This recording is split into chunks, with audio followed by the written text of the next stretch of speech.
Balancing data-driven decision-making and the whole child approach.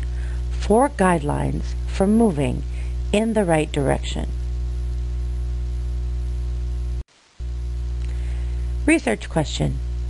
How can data-driven decision-making be used in relation to assessment and student achievement while maintaining a strong commitment to the whole child approach?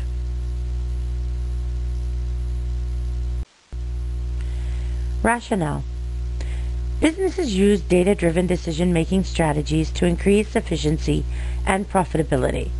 If the company is producing less or more than it's selling, and the data indicates this, production can be slowed down or sped up. If the product is shown to have some deficiency, as indicated by data, it can be redesigned and remarketed. These types of actions, which are based on data collected about products, are essential to the development of a business.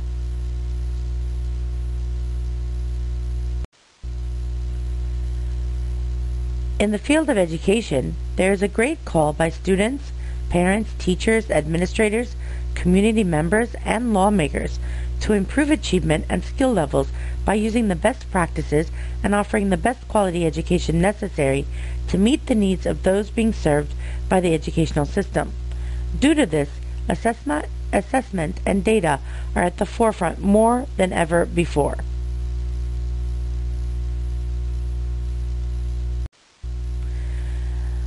Students and items produced on a production line are different. The teaching, learning, and assessment processes are concerned with the human commodities of the family, the student, the teacher, administrator, and community that might not be apparent in the numbers that appear on the page or screen. In education, we receive vast amounts of data from students' work and other assessments, but we need to consider it from all angles. The children we serve in education are not cogs in a wheel or products we produce. We have to work to uncover the greatness in them.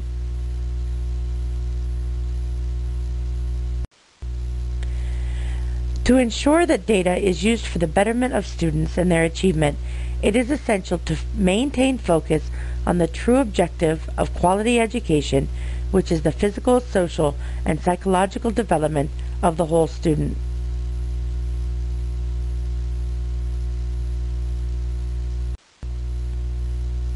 Personal connections. As a leader in my organization, I have a clear vision for my students, staff, and the direction the organization is heading. This means I have to be able to reconcile the best new ideas, concepts, and even vernacular into our programs to better serve our students and families. At the same time, I have to stand strong to continue the programs that have been successful for our students in the past.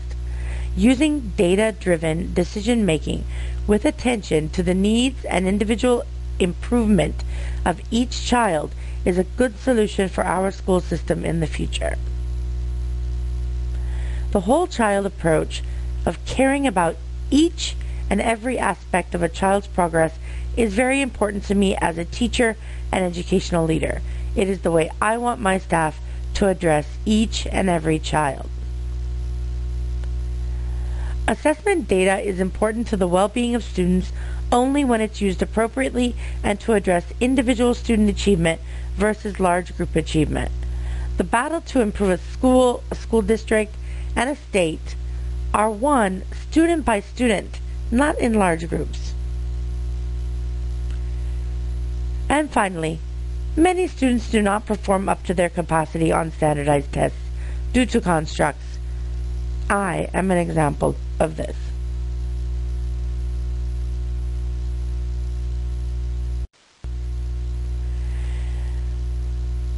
This research project has the goal of defining and coming to the solution on the following issues.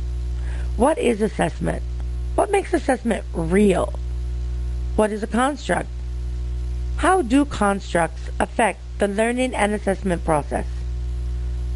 What is data-driven decision-making in education?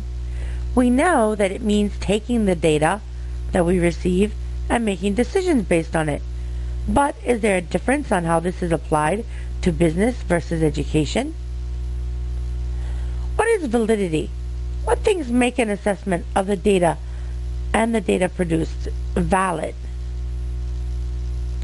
What is the whole child approach? Why is it the most important of all educational concepts?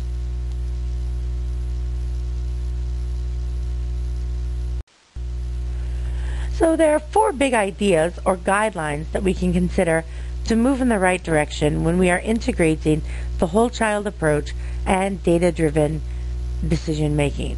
Number 1, teachers must be dedicated to working with each child and family to help the children reach their highest potential.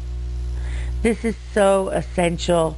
It rises and falls with the teacher. No matter how much technology, no matter how much, materials they have, no matter how much funding they have, if the teacher is not passionate, enthusiastic, and dedicated, no progress will be made. The second point, assessments have to have a clear purpose and be based on the curriculum taught. Testing for testing's sake and testing over things that the students have never learned are both horrible wastes of time. Number 3, assessment must consider all contributing factors and constructs. This is where the whole child approach comes in. We have to know our students. We have to understand what is affecting their test grades, their assessments, their scores. And the fourth point, assessment data must be analyzed and applied properly. Related to this, how to interpret and apply data assessment. Assessment data must be valid. Assessment data based on large groups can be considered for large group goals. But we do not have to expect that large group goals are going to be the areas where we're going to be seeing improvement in our students. Individual assessment based on each child's strengths and weaknesses should be used to build helping plans for each student.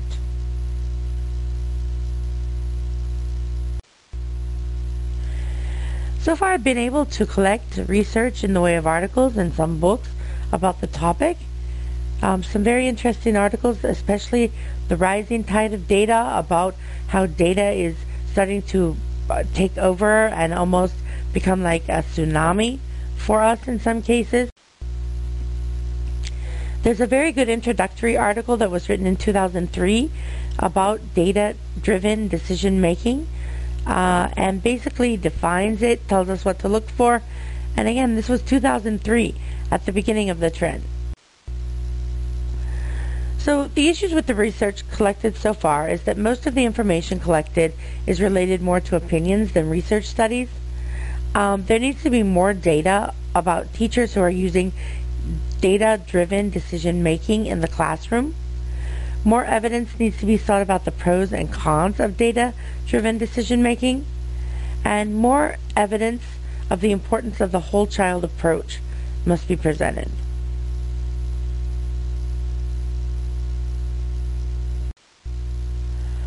There were 2 articles that I think are very important that do have something to do with this topic and will be referenced in this research topic. The first is What Americans Keep Ignoring About Finland's School Success. This article focuses on what Finland is doing differently than the practices we use in the United States. Finland is ranked in the top of the world in education, but they do not carry out their own standardized testing or pile on homework. Although not specified in the language of the article, they are using what could be referred to as the whole child approach. The use of active and creative, individually based education to support both strong and weak students is implemented through dedicated and highly qualified teachers. In the article, A Game Without Losers, this makes it clear that testing is not learning, and there are many factors related to the achievement of students that testing and data cannot indicate. The author mentions the achievement gap comes from the approaches taken in the classroom in relation to learning and assessment. He indicates that if we're going to make a difference, teachers have to start investigating their own practices and stop blaming companies and curriculum.